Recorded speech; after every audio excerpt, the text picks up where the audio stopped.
Judges and referees, for the most part, look at it as a headache. What can we do as business owners to protect ourselves by being proactive? Once you going into court, even if you are, let's say a guy that does for the kids and stuff like that. Things that are more important than just being a human ATM. Welcome to another episode of Life is Business. Today we have a very important guest. Y'all got to make sure y'all really taking notes on this. This is a great man right here representing Fathers Justice and Law, his own law firm. So introduce yourself. Tell us a little bit about you. What inspired you to get into this realm of law? Well, thank you very much for inviting me, Angelo and Milton. My name is Jermaine Warwick. I'm an attorney. I've been an attorney now actually 27 years. Since 1997, and part of the reason I decided upon that as a career during my childhood is basically the way, interestingly enough, I was raised by a single mom who actually worked not too far from here. There's a court not too far from here called Wayne County Juvenile Court, and she started working there literally when I was 2 years old. And while she never really pushed me into being a lawyer per se, one of the ways that she did more or less cultivate and nurture me was to basically help or make a difference, a positive impact in the lives of other people. So, at the time that I was coming up to do that, you either wanted to be a doctor or a lawyer. And I don't really think I had the stomach to be a doctor. Like even today, I get queasy. I'm, squeamish. I don't really like blood and that type of stuff, especially, directly. So because I knew I didn't want to go into the medical profession, I figured the law profession would be wonderful for me. And I think one of the things, even as we cultivate and nurture kids now, is we should really look at where their personality fits. So I know, like with me personally, I always like to read a lot. I always like to write a lot. I always like to compete. I even kind of call it now advocate. So because of that, I decided, relatively early on, when I was maybe about 11 or 12, I wanted to become a lawyer. So a natural part of that cultivation was doing things like going to Washington, D.C., going to the United States Supreme Court. And the reason that I tie that into Fathers Justice Law is you go to D.C., at the U.S. Supreme Court, they literally have the words over the U.S. Supreme Court, equal justice under the law. So that's the ideal, and that's really supposed to be the reality that we live in America if we're really going to hold true to that ideal of equal justice under the law. But unfortunately, as we often see just about every day, that principle is not adhered to for whatever reason, oftentimes by people, whether it's a police officer, a judge, you name it, that's supposed to adhere to that principle. Oftentimes they don't. So unfortunately, even in my personal encounters in a family court context, one of the things that I was surprised to find out is that that principle doesn't really apply when it comes to dads. That oftentimes there are negative stereotypes. There's implicit bias that comes from even those of us that really want to be good, loving, and are good, loving, capable dads. And it was disappointing to me that, I even hired 4 different attorneys on my own case, none of which to me were really advocates. There's even a difference between being an advocate and being an attorney. An attorney could just, come grab your money and say, hey, I'll show up and kind of give knee-jerk responses. Whereas an advocate is somebody that to me has to put in a lot of hard work, has to be prepared, has to do the diligent research, has to really listen to you, which is really one of the more underrated skills in law, because a lot of times people just think that we're loud mouths to talk all the time, and that's never really been, even till today, my personality. But I do think one of the more beneficial skills I bring to my clientele is the ability to listen, because if you listen to what they're saying, you understand their plight, you understand how then you have to apply their facts, even the strengths and or weaknesses in their case, in their favor. It's very strategic, it sounds like. Yeah. Like once you get into like the case and like how you just said, knowing the strengths and their weakness, you have to be very strategic in getting out the verdict that you're looking for, especially in the best case for your client. Yeah, and that's always been my mindset and philosophy, irrespective of whatever type of case I handled. I've been an attorney now 27 years. For 3 years, between 2017 and 2020, I worked here for the City of Detroit Board of Police Commissioners. But other than that, I've always been a quote-unquote solo practitioner attorney, practicing in different areas, primarily criminal defense, some police misconduct, some civil cases. And so I've seen a variety of situations, and I even, in many instances, unfortunately, call it when people have a problem or crisis. And you definitely do, to me, have to kind of have that mindset if you're really going to properly advocate for them. I mean, one of the greatest compliments that I've had in my career was recently on a criminal case, and it was a relatively complicated case in which my client was accused of quote-unquote raping his wife, for lack of a better way of saying it. And a lot of times when you have difficult situations like that, the judge tries to be very harsh, the prosecutor, everybody tries to really come down hard on you, and by you, I don't even just mean my client, but me as an advocate for my client, for lack of a better way of saying it. And I never will forget, even the second judge that was really trying to come out hard on me when I was really just so zealously and tenaciously advocating for him in court. And she had even seen us in the prior proceedings through the preliminary examination transcripts and things of that nature. She's like, Mr. Wyrick, you're an advocate. That's what's really needed. And she said this right over here, Frank Murphy, all the judges. She's like, this is what's so sorely needed and missing. And I'm like, well, thank you, Your Honor. You know, but we didn't start off on the best foot. But it took for me really taking a strong position, you know, because to me, that's what I am employed to do. Yeah. Now, in this, because I remember even the Supreme Court ruled child support is like unconstitutional. Mm-hmm. Do you feel like with men going into that court, like when they have issues like that, do you feel like you automatically at a disadvantage being a man once you going into court, even if you are, you know, let's say a guy that does for the kids and stuff like that, are you at a disadvantage already going into there? Do you feel like that? Like you see that bias? Yeah, unfortunately. I mean, that was really the biggest motivation for me starting the practice that I did. Because I think a lot of attorneys, I hate to say it, including the ones I hired, more or less fall into line with that, to me, negative stereotype or implicit bias in terms of that.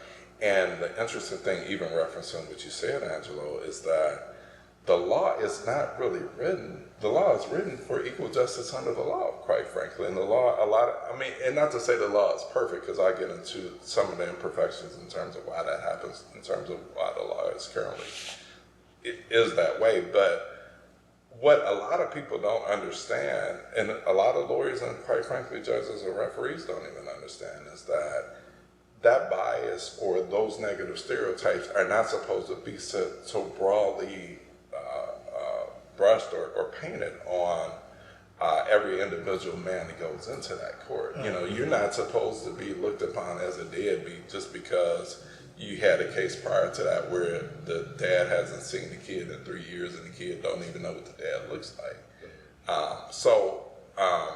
Unfortunately, yeah, that does happen, but I think a big part of my mission and purpose is to more or less push back against that and to educate the public, educate my individual clientele, educate judiciary, and by judiciary I mean the referees and judges that make these decisions, that hey, if this is a fit, capable, and loving dad, the best interest factors in which custody decisions are made, and child support is an intrinsic part of a custody decision, parenting time, because child support is even based upon the number of overnights that a dad has, and this, that, and another, then to me, you really have to advocate for that. In any case, I always say, if no matter what you're going through in the legal system, I think the first defense of anything is to lawyer up. But how can men protect themselves? Like, how can first and foremost, what is the steps that a man needs to take if he's about to go through this situation? What is things that he should be preparing for before he has to go to court and all this stuff? I think you raised an excellent point. I think one, even in terms of lawyering up, that's a very logical decision to make. Unfortunately, what you often see though in family court is that a lot of times men are there because they're indigent or their resources are limited. So unfortunately, in many instances, they can't afford to lawyer up. But I would go so far as to say this: either way, just be very logical. Because a lot of times, you know, when you're going through a bad situation, whether it's a divorce, a custody matter, or things of that nature, you tend to be relatively emotional in that vein. And I'll say that to say it's like, whether you lawyer up or whether you don't, just know if you think from a very logical standpoint and really exercise your best judgment, it won't come back to burn you later. So say, for instance, hypothetically speaking, worst case scenario, the mother of your children, your ex-wife or whoever, is not allowing you to see your children. That's horrible, right? Not only for you, but for the kids. But that doesn't entitle you, even in the worst case scenario, even in your worst emotion, your worst sense of anger, to send her a text message calling her out of her name, the B word, or something of that nature. That's evidence. Because if you do that, that's going to be looked upon disfavorably to you. Yeah. Because, for lack of a better way of saying it, you have anger management issues or things of that nature. And you might be dangerous to your own kids because here you are disrespectfully calling their mom out of their name. And that might have been one isolated incident, or that might have been one aberration. That might have been you on your worst day out of 365 days. But just that one variance could have life-lasting impacts in terms of you parents and your kids. So I would say definitely use your best judgment. Hiring a lawyer is part of using their best judgment. But even if you hire a lawyer, there's only so much the lawyer can do. Like, we can only work with what you give us. I had a situation, unfortunately, the other day where in my client's eyesight, and I was representing dad in juvenile court, he felt as though we lost because it was a situation where both him and the mom allegedly had drug issues and domestic violence issues. And he had provided more stability for the kids over the course, and there's still relatively young kids under the age of 10, 2 kids. And he had provided stability more than the mom in terms of parenting the kids, and they had been with him the vast majority of the time.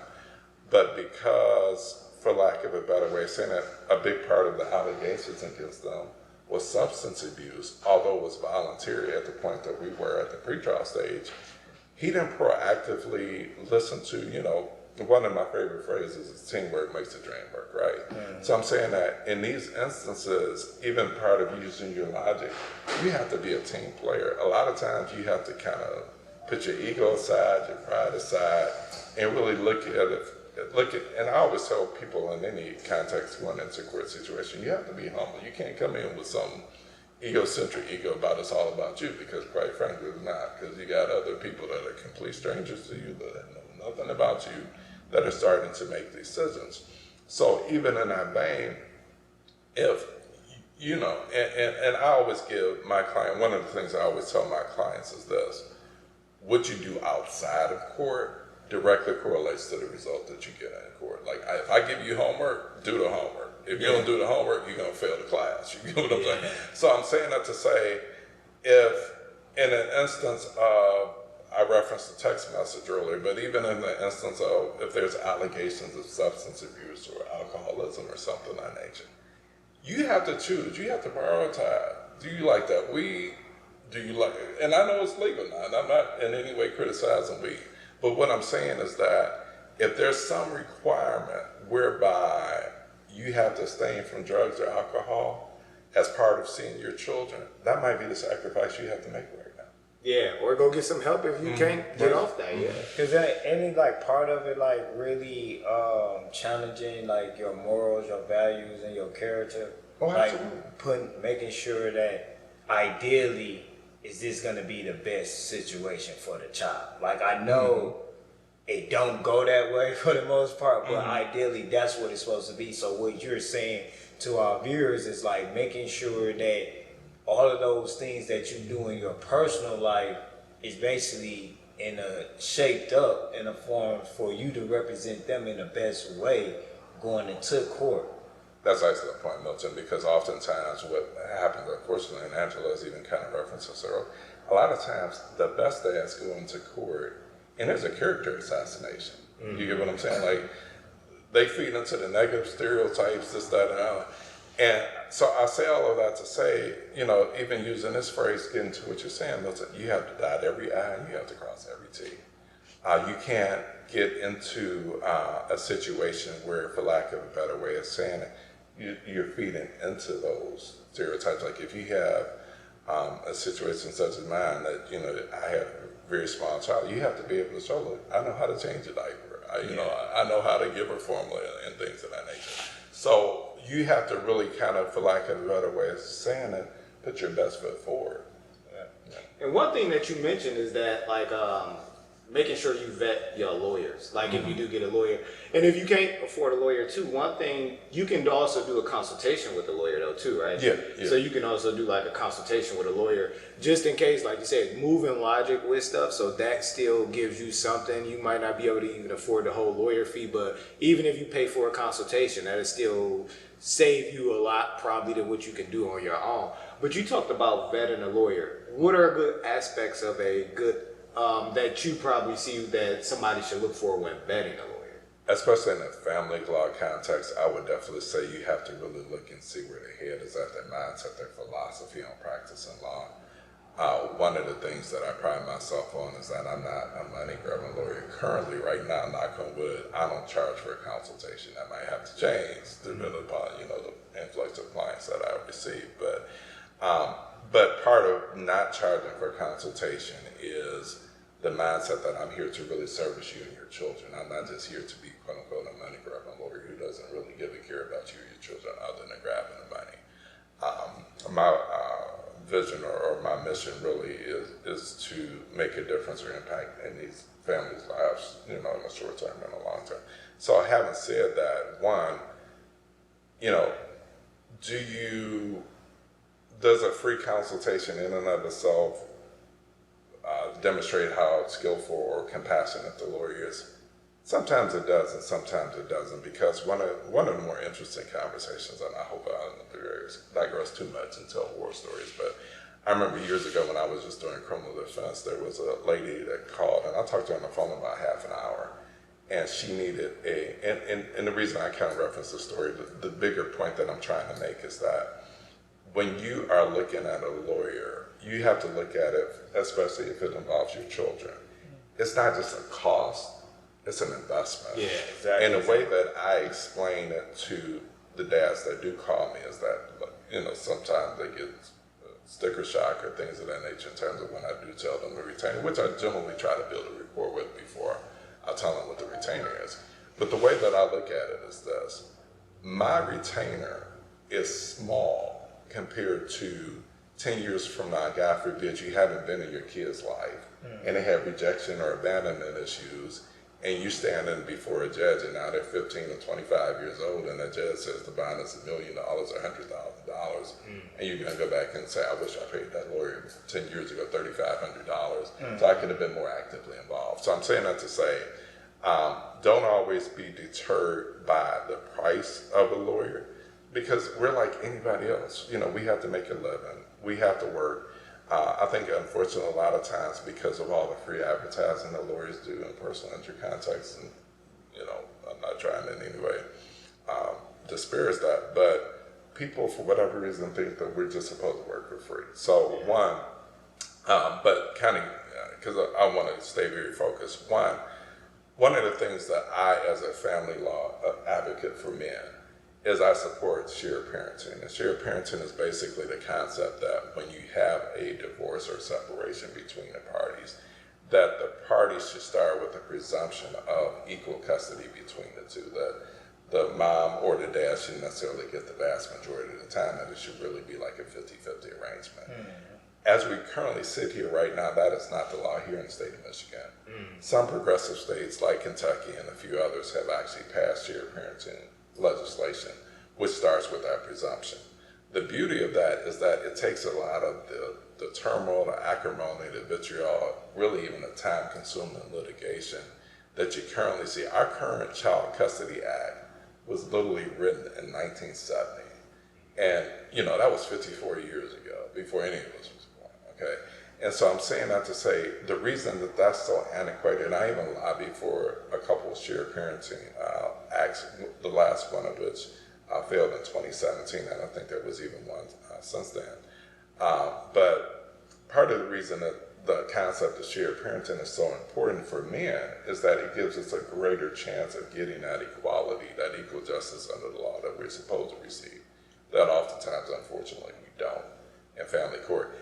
And so one of the first questions, if I'm hiring an attorney from the perspective of a man who's trying to spend as much time with their kid as possible, as I would ask them, do you support shared parenting?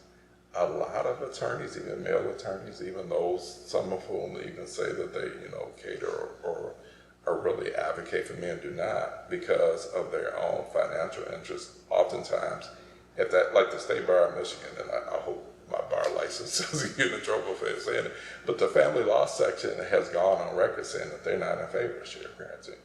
And by virtue of the fact that it would actually cut down on the amount of litigation, quite frankly, the amount of money that attorneys make off of divorce and custody litigation. And then another point that I look at is reputation too. Like, what is the attorney reputation in the courtroom as well? Because I mean, when I was going through my divorce, which me and my ex-wife, we cool now. But I mean, when I was going through it, my lawyer, I would say he didn't have the worst reputation, but he didn't have the best reputation with like just presenting himself with the judge.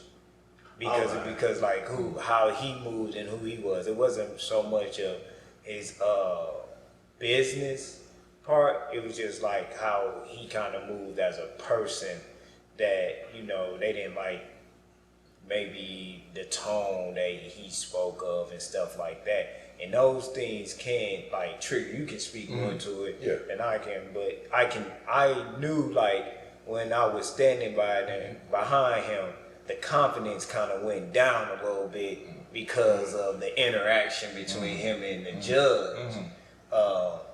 So I'm like, you know, and sometimes you don't know that until you get in the courtroom.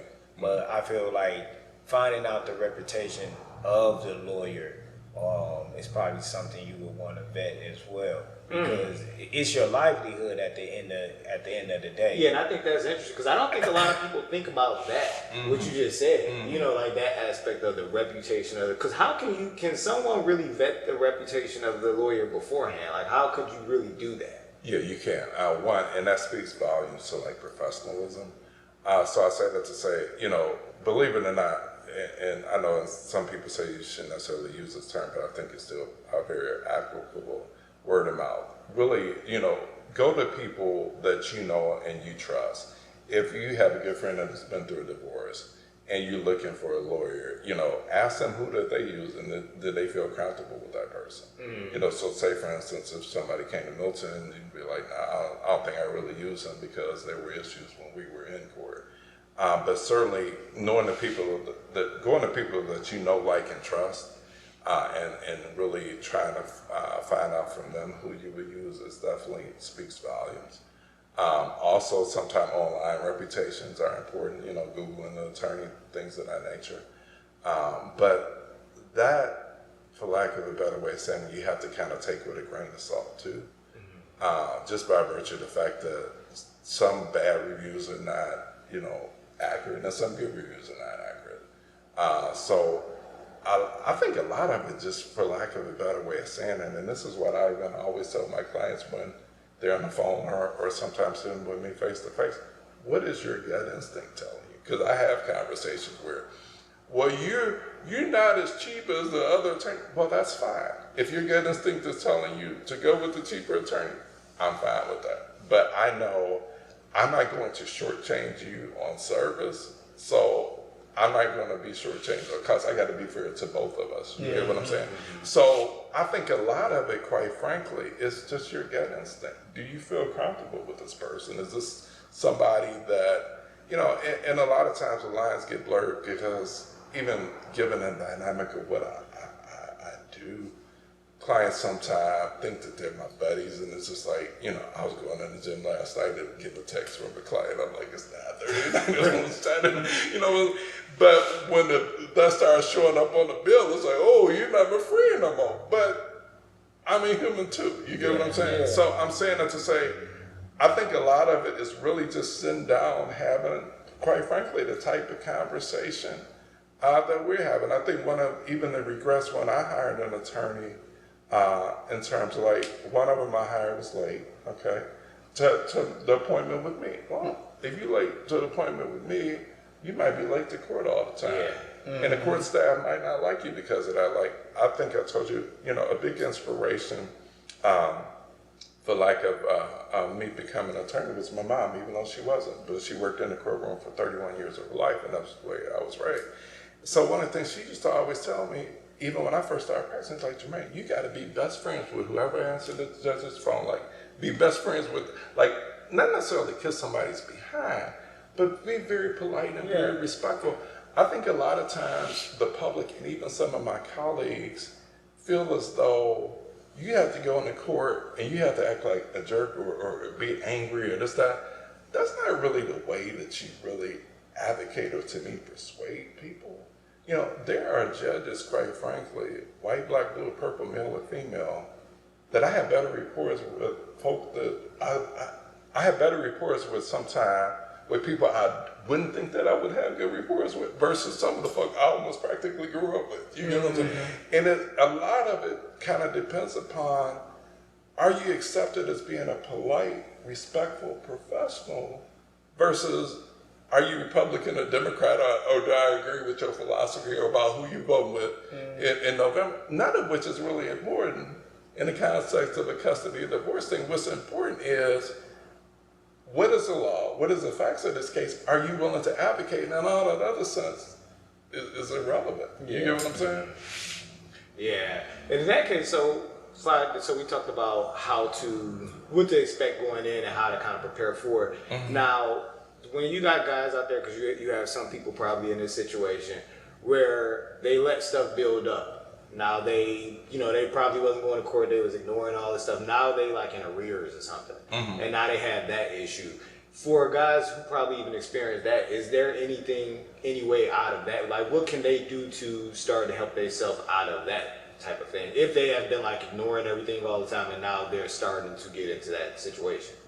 I would say always exercise good faith and judgment, and by that I mean, like, even if you have an arrears and you can't necessarily afford to pay the complete amount that they expect them to pay something. Mm-hmm.